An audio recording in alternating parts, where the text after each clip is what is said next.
এটা কি বিশ্বকাপ ফাইনালের কোনো ইনিংস নাকি অন্য কিছু? আপনি বলতেই পারেন টিম ইন্ডিয়া টি-20 ক্রিকেটের হালচালই বদলে দিয়েছে। আগের দিনকে বাগে খাওয়ার প্রবাদেই বসিয়ে ছেড়েছে ওরা বিশ্ববারী ক্রিকেটকে। বাউন্ডারি আর বাউন্ডারিতে যখন হাইলাইটস হারিয়ে বসেছে ইনিংসে, তখন ভারত যেন কোটা আসরে ওদের টপরা নিয়ে চলে আসা হাজারো সমালোচনার জবাবটা দিল এমন এক মঞ্চে যখন শিরোপাটা চোখের সামনে। অভিষেক শর্মার হাতুচি আইকনিক সেলিব্রেশন, ভারতের নকআউট হিরো সঞ্জু স্যামসনের দায়িত্বশীল ইনিংস, ঈশান কিষানের তাণ্ডব লীলা আর শিবম দুবের ছোড়া এক একটা মিসাইল রূপে বাউন্ডারি। টি-20 বিশ্বকাপ ফাইনালে রেকর্ড আর বিশ্ব রেকর্ডে ভারত তো ইতিহাস তৈরি করেই আহমেদাবাদে নীল সমুদ্রের জলরাশিতে তুলল গর্জনটা। ইডেন, ওয়াংখেড়ে, অতপর আহমেদাবাদ। উইকেট বদলেছে, হাওয়া বদলেছে, তবে বেঞ্চ থেকে ময়দানে নামা সঞ্জু স্যামসন রয়ে গেলেন একই রূপে। 97 আর 89 রানের দুইটা নকআউট ম্যাচে ভারতের এই হিরো এবার ফাইনালেও চমকে দিলেন। 46 বলে 89 রানের ইনিংসে সেঞ্চুরিটা ছুঁতে পারলেন না ঠিকই, 5-4 ও 8 ছক্কার ইনিংসে, কিন্তু তিনিই যে বনে গেলেন ভারতের বিশ্বকাপ জয়ের ব্যাটিং হিরো। সঞ্জু যখন দায়িত্বশীল ইনিংসে আক্রমণ বিভাগ সাজিয়েছেন, তখন অভিষেকও তো ফিরলেন তার চিরচেনা রূপে।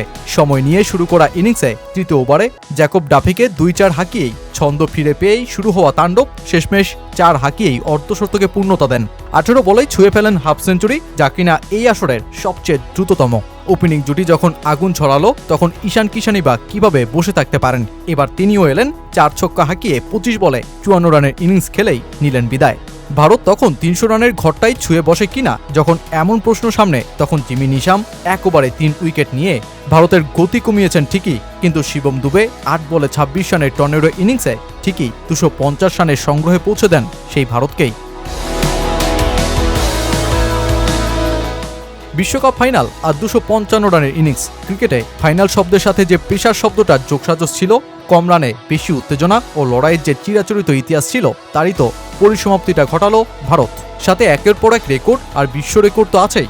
মাত্র 4 ওভারেই ভারত দলীয় 50 রান পূর্ণ করে ফেলে এই ইনিংসে, যা টি-20 বিশ্বকাপের সেমিফাইনাল কিংবা ফাইনালে নতুন বিশ্ব রেকর্ড। 7 ওভার 2 বলেই ভারত ছুঁয়ে ফেলে দলীয় শতক, যা কিনা টি-20 বিশ্বকাপের নকআউট ম্যাচে সবচেয়ে দ্রুত দলীয় 100 রান ছোঁয়ার বিশ্ব রেকর্ড। ভারতের ওপেনিং জুটিকে ভাঙতে ব্যর্থ হওয়া নিউজিল্যান্ড শেষমেশ 98 রানে আটকাতে পারে এই জুটিকে, আর তাতেই রচিত হয় নয়া বিশ্ব রেকর্ড। টি-20 বিশ্বকাপ ফাইনালে এই প্রথম কোনো 50+ রানের ওপেনিং জুটির দেখা মিলল। পাওয়ার প্লেতেই ভারত জড়ো করে 92 রান, যা কিনা টি-20 বিশ্বকাপের ইতিহাসে সর্বোচ্চ পাওয়ার প্লে স্কোরের বিশ্ব রেকর্ড। সুপার 8-এর শেষ ম্যাচে ভারতকে বাঁচানো সঞ্জু এবার সেমিফাইনাল ও ফাইনালেও হাঁকিয়ে বসলেন 89 রানের ইনিংস। ইতিহাস বলছে এর আগে একই বিশ্বকাপের ফাইনাল ও সেমিফাইনালের 2 ম্যাচেই 50 করতে পেরেছিলেন শুধুই শহীদ আফ্রিদি ও বিরাট কোহলি। আর সেই সাথে ভারত এই 255 রানের ইনিংসে আবারও জানিয়ে দিল টি-20 ক্রিকেটের গতিপথ তারা বদলে দিয়েছে। আগে সেই দিন, এখন সুদূর অতীত। এটা নিয়ে টিম ইন্ডিয়া 7 বার 250+ রানের ঘর ছুঁতে পারল। ভারতীয় এই রেকর্ড এতটাই পোক্ত যে দুয়ে থাকা ওয়েস্ট ইন্ডিজ মোটে 3 বার এমন তাণ্ডবলীলা ঘটাতে পেরেছে।